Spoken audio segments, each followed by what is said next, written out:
सबको प्रणाम करता हूँ। आप सबका अभिवादन। समय की अपनी सीमाएं हैं कि वक्त आता है, वक्त जाता है, वक्त को संभाल कर रखिए, वक्त बेवक्त काम आता है। सब लोगों ने बहुत अच्छा सुनाया, समय का दबाव था, उसके बावजूद आप लोगों ने अच्छा सुना।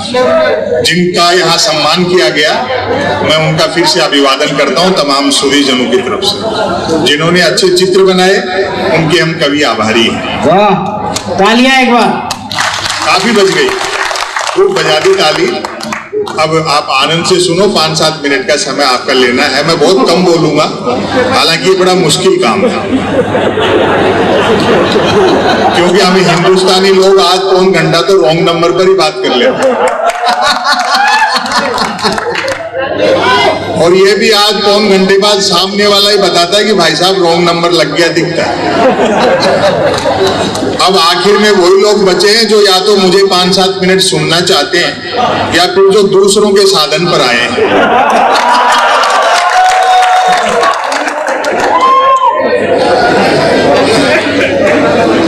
महिलाओं को लेकर के काफी बातें की गई। मैं देखता हूँ मातृशक्ति शक्तिपीठ पर बड़ी उपस्थिति में बैठी है यहाँ, बहुत अच्छा लगता है। भाई हेमंत जी तो सपरिवार आए हैं, इनकी धर्मपत्नी बैठी है, उसके बावजूद इतना जोर से बोल रही है। हाँ, और देखो आप लोगों से निवेदन कर दूं, शादीशुदा हो तो पत्नी को साथ रखा करो, वरना मन की बात भी रेडियो से करते फिरोगे। स्त्री का त्याग संसार के पुरुष से बड़ा है। ये कवि लोग हल्के में लेके मजाक उड़ाते हैं आपको। वो पति ने डींग हाँकते हुए कहा, पत्नी से मेरा बड़प्पन देख जो तेरे से बिना देखे शादी कर ली। पत्नी बोली, मेरी भी हिम्मत देख जो तेरे को देखने के बाद भी मना नहीं किया। हर राजनीतिक विचारधारा की बातें हुई। कवियों को आपने देखा होगा, तमाम राजनीतिक दलों में जो भी कुछ अच्छा बुरा दिखता है, कवि उसका चित्रण करते हैं। हमारा किसी पार्टी से कोई लेना देना नहीं है। मेरी इमेज कुछ दूसरे ढंग की बना दी देश में लोगों ने कि भाई ये तो मोदी जी का विरोधी है, जबकि ऐसा नहीं है। वो जितने आप लोगों के प्रधानमंत्री हैं उतने हमारे भी हैं। जहां कुछ गलत दिखता है, कभी उस पर अंगुली उठा देता है, कलम चला देता है, इतनी सी बात है। मैं तो अगर ये भी कह दूं भूल से कि मोदी जी विकास के दम पे दोबारा जीत के आए हैं, तो भक्त लोग जूता निकालते हैं कि शर्म नहीं आती प्रधानमंत्री के बारे में झूठ फैलाते हुए। क्या बात है। दरअसल इस देश में विचार का संकट है, आइडियोलॉजी का संकट है, थॉट का संकट है। अभी तो पिछले दिनों एक कवि सम्मेलन में देखा, सामने एक विधायक बैठे थे, मुझे पता नहीं था किस पार्टी के, तो मैंने ऐसे ही पूछ लिया। मैंने कहा जी कांग्रेस में हो क्या? बोलो नहीं, बीजेपी में है, कांग्रेस में घंटे भर पहले थे। पता नहीं लग रहा कौन आदमी किधर से आ रहा है और किधर जा रहा है। अच्छा, वाजपेयी भी झूठे खुश हो रहे हैं कि जो जाएंगे वो एक दिन लौट के भी जाएंगे। ऐसा नहीं है, क्योंकि सत्ता का सुख एक ऐसी चीज होती है। उसके बावजूद बीजेपी के लोग देखो कांग्रेस में कितनी तोड़फोड़ करते रहते हैं, जो अपने आप को दुनिया की सबसे बड़ी पार्टी कहती है। अगर इसी तरह कांग्रेस में तोड़फोड़ चलती रही तो हो सकता है 2024 में बीजेपी का चुनाव चिन्ह हो हाथ के पंजे में कमल का फूल। मुझे तो अभी एक सज्जन मिल गए थे, मैं क्या सहज रहता हूँ। आप लोग भी हंसा करो, इन सब चीजों पे ज्यादा तनाव मत पाला करो। ये सत्ताएं आती जाती रहती है, चुनाव आते जाते रहेंगे। एक सज्जन ने कह दिया, बोले संपत सरल जी इतना तीखा बोलते हो, किसी दिन घर भिजवा देंगे इनकम टैक्स के छापा हुआ बाबा ले। मैंने कहा साहब, एक हिंदी साहित्यकार की लाइब्रेरी में गबन के नाम पर मुंशी प्रेमचंद के गबन उपन्यास के अलावा क्या मिलेगा? और अगली जो बात मैंने की, तालियां उस पर बजेंगी आपकी।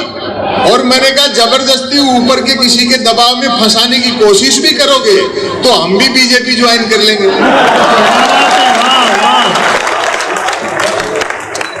तो ये सत्ताएं सब आती जाती रहती हैं। बहुत अच्छा सुनाया कवियों ने, भले ही समय का दबाव था। नहीं तो अभी 2 दिन पहले ही कवि सम्मेलन से आया हूं मैं। एक कवियत्री ने सरस्वती वंदना की और बहुत बेसुरा गा रही थी, और वंदना के बोल थे, माँ मुझे स्वर का ज्ञान दे। मैंने कहा भाई वंदना अपनी जगह है, मांग वाजिब है। अक्सर कवि लोग मुझ पर आरोप लगाते हैं, आयोजक लोग, कि साहब आपके 2-4 ऑडियो वीडियो क्या वायरल हुए, आप पैसा बहुत लेने लग गए। मैंने कहा जी बात तो आपकी ठीक है, लेकिन आने जाने का किराया और साथ पे कवियों को सुनने का मेहनताना घटा दो तो बचता ही क्या है। लेकिन आज सब कवियों ने बहुत अच्छा सुना, क्या प्रेम की कविताएं सुनाई। अनामिका जी चली गई, क्या प्रेम की, आप तो बड़ा डूब के सुन रहे थे। एक जमाना ऐसा था जब मैं भी प्यार प्रेम की कविताएं लिखता था, जब तक अक्कलदार नहीं निकली थी। उबासी के बहाने भी किसी लड़की के दांत दिख जाते तो मैं 5-7 गजलें लिख मारता, भले ही वो उबासी मुझको देख करके ले रही होती। और माताएं बहनें बैठी हैं, प्रकृति के, कुदरत के, सृष्टि के नियम बदल सकते हैं, औरत के प्रति पुरुष की मानसिकता नहीं बदल सकती। बात अच्छी लगे तो महिलाओं को ताली बजानी है, पुरुषों के तो खिलाफ। वाह वाह वाह वाह। प्रकृति के, कुदरत के, सृष्टि के नियम बदल सकते हैं, औरत के प्रति पुरुष की मानसिकता बदल ही नहीं सकती। मर्द की फितरत होती है, अर्थी के रास्ते में भी औरत मिल जाए तो 80 साल का मुर्दा भी वाइब्रेशन मोड पर आ जाता है। लेकिन इतना भी तय है कि शादी होते ही प्यार का बुखार उतर जाता है। जैसे ही ब्याह की कुनेन खाई, प्यार का मलेरिया गायब। मेरे एक मित्र ने प्रेम विवाह किया। प्यार के दौरान जिस लड़की के साथ जो कंकर झील में फेंके थे, शादी के बाद दाल में निकल रहे। और ताली तो इस बात पर बजाओगे, जिस लड़की को लेकर भागा था अब उसको देखते ही भागता है। शादी के 3 दिन बाद मिला, मैंने कहा नया नया प्रेम विवाह किया, पत्नी को लेकर सिनेमा जा, शहर सपाटा करके मंदिर मंदिर भटकता है। बोले भाई साहब सुना जोड़े ईश्वर बनाता, बस उसी को ढूंढना। ये वो त्याग और समर्पण का काम है। प्यार मोहब्बत में अपने आप कैरियर तक दांव पर लगाना पड़ता है।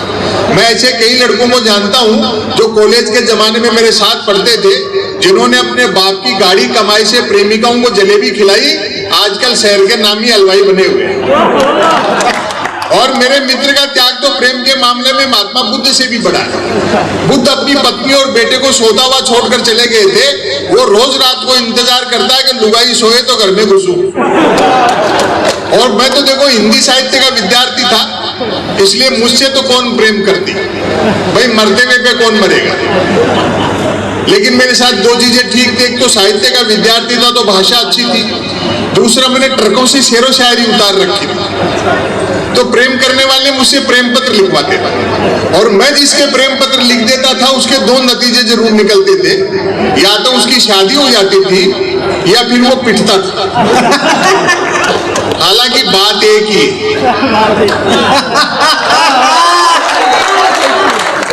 आज भी कई मिलते हैं अपनी पत्नी और बच्चों के साथ जो मेरे प्रेम पत्रों की वजह से ब्याहे गए, मुझे देखते ही दांत पीसते हैं कि नालायक जॉर्ज बुश एक अच्छी खासी अमेरिकी फौज को इराक में उड़ जाती।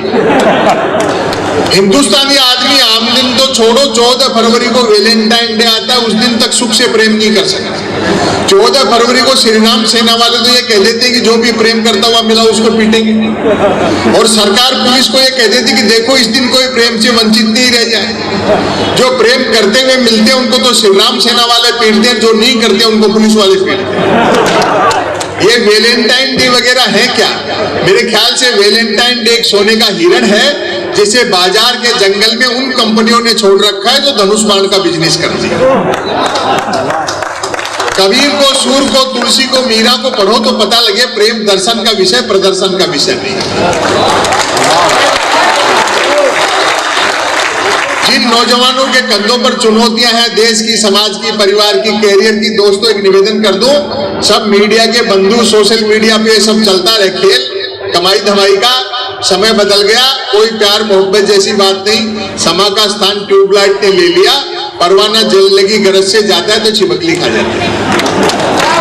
तो देश के जो बुनियादी मुद्दे हैं और जिनसे ध्यान हटाने के लिए कितने खटकर्म किए जाते हैं, हमें उन सब की बात करनी चाहिए। ये तो पवित्र मंच है, लेकिन फिर भी मैं कहना चाहता हूं, मेरा मन करता है इस तरह की बातें भी होनी चाहिए। कितने बेकार के विवाद पैदा किए जाते हैं। अभी और कुछ नहीं तो हलाल और झटका की बात की जा रही है। भाई एक बार बकरे की राय ले लो। लेकिन कहीं आपको शिक्षा, पानी, बिजली, स्वास्थ्य, नौकरी, इनकी कोई बातचीत नहीं होगी, बेकार के मुद्दे खड़े किए जा रहे हैं। ऐसे में मैं एक रचना आपको सुना देता हूं, समय की अपनी सीमाएं हैं। स्वागत स्वागत। मीडिया के बंधु यहाँ बैठे हैं, हाँ, मैं उनका भी आभार प्रकट करता हूं कि थोड़ा थोड़ा सच कोशिश करो, हालांकि आप लोगों के हाथ बंधे हैं। जय हो। ये भले लोग हैं, कुछ लिख करके ले जाते हैं तो वो ऊपर वाले छापते नहीं। अभी यहाँ का तो मुझे पता नहीं, हमारे यहाँ तो अखबार 3 चीजों के लिए पढ़े जा रहे हैं: बिजली कटौती, उठावना और राशिफल। और रोज नहीं निकलते। एक दिन जो अखबार के दफ्तर से 2 लोग आके बोले, संपत सरल जी नया अखबार लॉन्च कर रहे हैं, आप भी ग्राहक बन जाओ, क्योंकि अखबारों का आप कोई पाठक तो बनता नहीं, ग्राहक ही बनते। 1 रुपए में 16 पेज। और जो मैंने जवाब दिया, मैं कहा भैया रुपया चाहे 1 की जगह 2 ले जाए, लेकिन 16 पेज खाली दे जाएगा।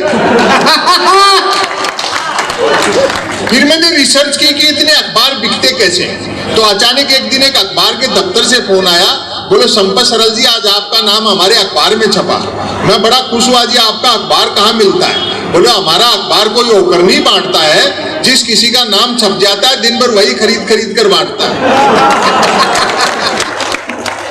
टेलीविजन पे आप बहस देखते हो प्राइम टाइम पे, जैसे किसी जमाने में अवध के नवाब मुर्गे लड़ाते थे।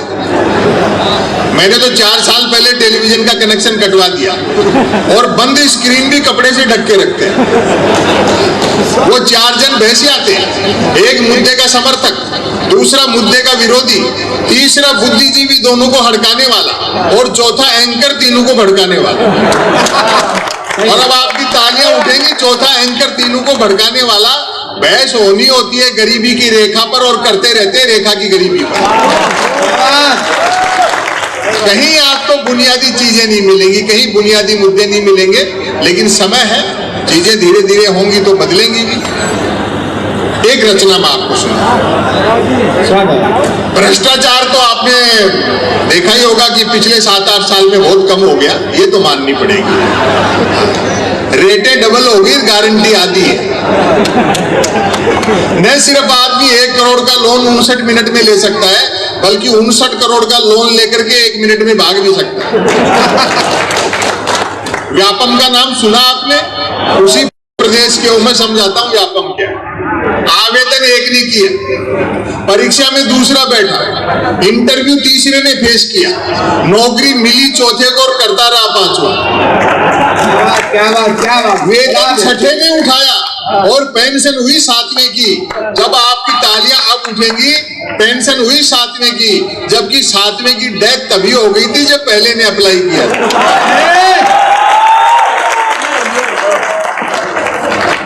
देश वही है। एक रचना अंतिम सुना देता हूं, फिर इस कार्यक्रम को समाप्त नहीं करेंगे, अगले साल तक के लिए स्थगित करेंगे। बहुत अच्छा सुन रहे हो, इसलिए एक गंभीर व्यंग सुनाता हूं जो मैंने कम सुनाया। इसका शीर्षक पढ़ दूंगा, उसी में तालियां बजा देंगे। सुनिए साहब, कभी लोग भी, शायद कई लोग पहली बार सुनेंगे। मन की बात।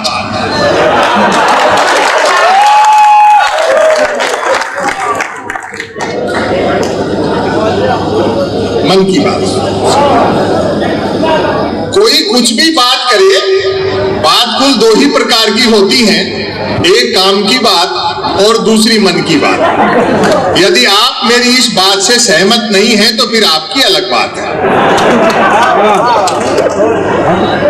यूं तो बात काम की हो या मन की होती, दोनों बात ही है, लेकिन दोनों में बेसिक डिफरेंस ये होता है कि काम की बात में मन नहीं होता और मन की बात में काम।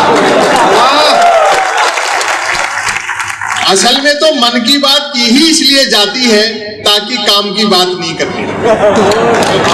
देखो, आप किसी भी पार्टी से हो, किसी भी पार्टी की सरकार हो, स्वस्थ प्रजातंत्र के लिए विपक्ष का मजबूत होना जरूरी है। और जब चुना हुआ विपक्ष कमजोर हो या कमजोर किया जाए तो ये सारी जिम्मेदारी कवियों की, शायरों की, पत्रकारों की और बुद्धिजीवियों की हो जाती है। हम उसी दायित्व का निर्वहन कर रहे हैं। तब देखिए, मन की बात कुछ कुछ वैसी ही होती है जैसे सदैव 2 व्हीलर चलाते रहने वाले के कभी कार हाथ लग जाए तो वह खाली सड़क पर भी हॉर्न बजाते हुए चलता है। मन की बात एक तरफा होती है, जैसे देवता वगैरह मूड आने पर आकाशवाणी कर दिया करते थे। मन की बात एक प्रकार का मौखिक प्रसाद होती है, जिसे पाने के लिए भक्तों को हाथों की बजाय कान फैलाने होते हैं। वाह, क्या मन की बात के साथ विषय का लफड़ा नहीं होता, यानी मन की बात बिना विषय की होती है, क्योंकि वह मन की बात होती है। यदि भूले भटके मन की बात विषयांतर होकर किसी विषय पर आ भी जाए, तो कोई माई का लाल अंत तक नहीं पकड़ सकता कि मन की बात आखिर हो किस विषय पर रही। काम की बात अपने काम से काम रखती है, जबकि मन की बात का प्रचार करना पड़ता है कि फला तारीख को इतने बजकर इतने मिनट पर मन की बात होगी। पता लगते ही मन की बात को ही काम की बात मानने वाले उछल पड़ते हैं कि वाह मजा आ गया, फला तारीख को इतने बजकर इतने मिनट पर काम की बात होगी। विसंगतियों से व्यंग परीक्षा पर चर्चा वो करते हैं जिन्होंने खुद नहीं दी। काम की बात सुनी न जाए तो अच्छी खासी काम की बात भी मन की बात होकर रह जाती है, जबकि मन की बात को सुनने वाले मिल जाएं तो बात कोरी मन की बात होने के बावजूद बड़े काम की बात बन जाती है। अब आप व्यंग देखें, समापन की ओर बढ़ता हूं। वैसे सुनने वाले न मिले तो मन की बात दीवारों से भी की जा सकती है, क्योंकि मन की बात करने वाले ने सुन रखा होता है कि दीवारों के भी कान होते। और तालियां तो आपकी अब बजेंगी जो असली व्यंग है, बल्कि वह तो यह तक मानकर चलता है कि जिनके कान होते हैं वे दीवार ही होते हैं। मन की बात अक्सर शुरू यहां से होती है, भाइयों और बहनों। बस इतना सुनते ही मन की बात के मुरीद भाई बहन सांस रोककर मन की बात ऐसे सुनने लगते हैं मानो सुनने के लिए जिंदगी में अब सिर्फ यही काम की बात बची है। काम की बात करने से बचने की एकमात्र तरकीब है कि तुरंत मन की बात शुरू कर दी जाए। यह अलग बात है कि लगातार मन की बात करते रहने वाले से फिर लोग उम्मीद भी नहीं रखते कि वह जिंदगी में कभी कोई काम की बात भी करेगा। वाह वाह वाह। और व्यंग देखे, मन की बात अक्सर ज्ञान सिखाने जैसी होती है। जैसे छोटे बच्चों को अपन कक्का बारकड़ी सिखाते हैं, अक्सर ज्ञान सिखाने जैसी होती है। कवि लोग भी ध्यान से सुने, जैसे कमल नल पर चल, कमल झटपट चल, कमल झटपट नल पर चल। ऐसी मजेदार मन की बात का नतीजा भी मजेदार निकलता है। सुनने वाले प्रेरित हो, खुद को कमल मानकर उठते हैं, मटका बाल्टी उठाते हैं और न सिर्फ नल की ओर चलते हैं बल्कि नल की ओर झटपट चलते हैं। और अब मोहब्बत देना बड़े डूब करके लिखिए मैंने अगली पंक्ति, पूरे मन की बात का निष्कर्ष, बल्कि नल की ओर झटपट चलते हैं। वहां पहुंचकर माथा पीटते हैं कि हाय, नल से तो पानी नहीं हवा निकल रही है, अर्थात नल तो कमबख्त खुद मन की बात कर रहा है। श्रोताओं के इस रिएक्शन से प्रभावित होकर मन की बात करने वाला तुरंत अपनी अगली मन की बात शुरू कर डालता है, कमल घर पर चल, कमल झटपट चल, कमल झटपट घर पर चल। मन की बात करने वाला अनजाने में भी काम की बात नहीं करता, वह जानता है कि काम की बात करने से सब काम में लग जाएंगे, तो फिर मन की बात कौन सुनेगा। अतः अंत में मैं फिर दोहराना चाहूंगा कि कोई कुछ भी बात करे, बात कुल दो ही प्रकार की होती है, एक काम की बात और दूसरी मन की बात। यदि आप मेरी इस बात से सहमत नहीं हैं तो फिर आपकी अलग बात है। बहुत क्या बात।